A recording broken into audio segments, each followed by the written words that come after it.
Rappelez-vous, on a parlé des téléfilms de Noël dans une vidéo précédente. Et j'ai pas trop envie de relancer le sujet, car honnêtement, le monde merveilleux de Trump, ça me gonfle un peu. Merry Christmas, everybody. Merry Christmas. Right?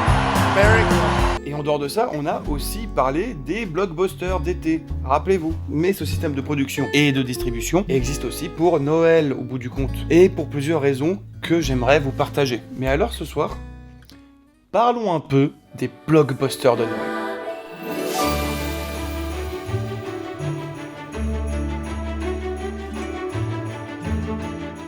Les blockbusters, synonyme souvent au final, et bien de vacances aussi. Des films bien fat pour petits et grands, qui défrisent l'affiche, pour nous enrober dans une chaleur bien réconfortante. Mais est-ce bien vrai?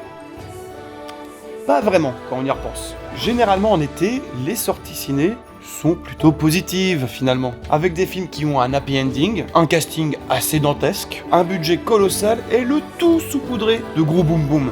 Yippee-ki-yay, pauvre con. En hiver, on est plutôt face à un autre phénomène.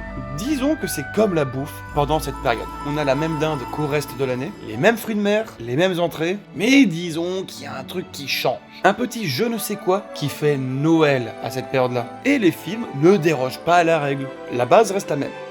Mais beaucoup d'éléments changent au bout du compte. Et souvent, c'est pour des raisons commerciales. On oublie souvent de le dire, mais le cinéma reste une industrie. Et comme toute industrie, son objectif premier est de faire du rendement. Et d'après vous, qu'est-ce qui provoque le plus de rendement?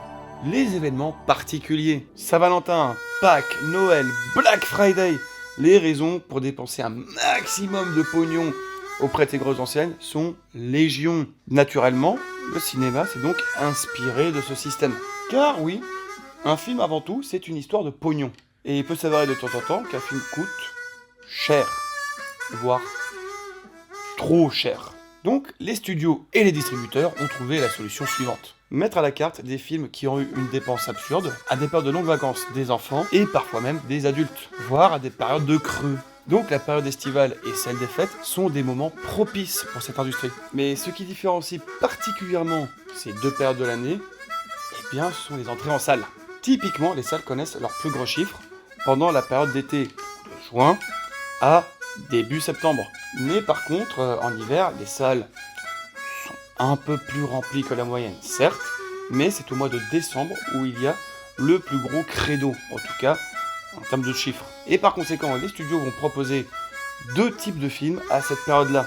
Les premiers, ce sont ceux où les studios sont certains de faire un chiffre avec. Les Star Wars, les Disney, toutes ces bonnes petites saloperies qui n'ont pas plus d'intérêt que ça, et qui permettent aussi au passage de bien remplir les listes du Père Noël.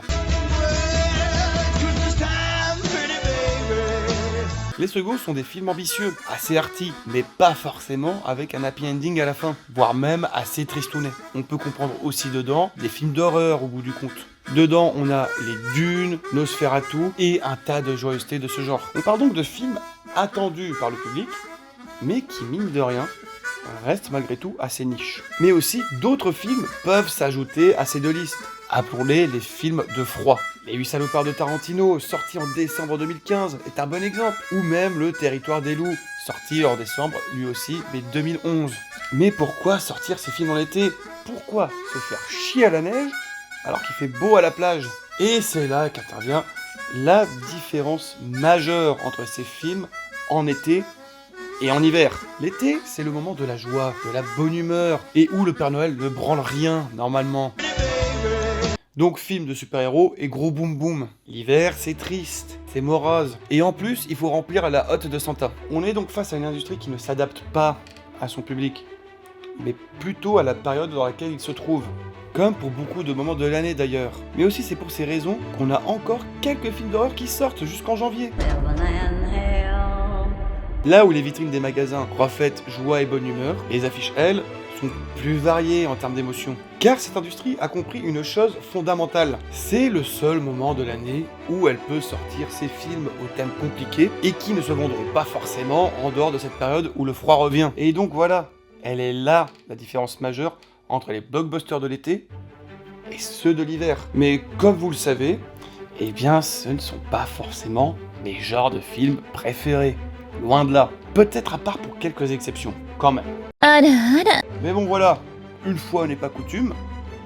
Donc, voici une petite liste de 4 films, en tout cas 4 blockbusters divers, qui sont ou qui vont sortir pendant cette période hivernale. Et pourquoi 4, me direz-vous? Eh ben parce que j'avais 304. The Running Man, pas encore vu, mais j'adore Edgar Wright. Fuck is happening? Welcome to the Running Man. 28 Years Later, The Bone Temple. J'en attends beaucoup de ce film, car j'adore le premier et le dernier volet de la saga.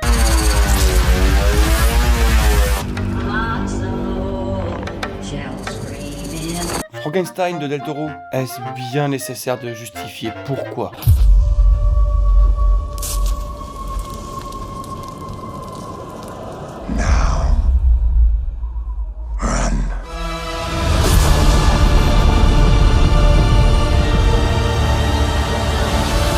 Avatar 3. Bon, Joker. Perso, je m'en cogne les steaks avec une planche en bois, car je n'aime pas cette saga.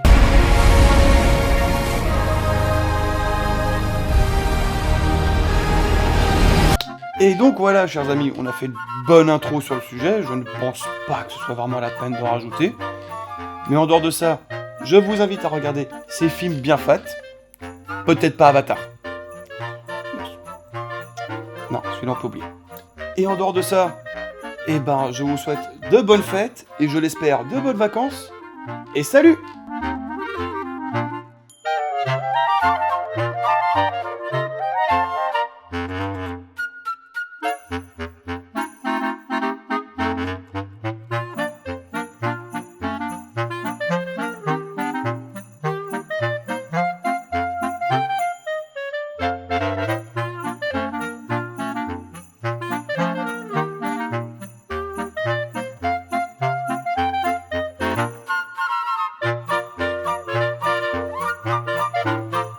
Yippee-ki-yay, pauvre con.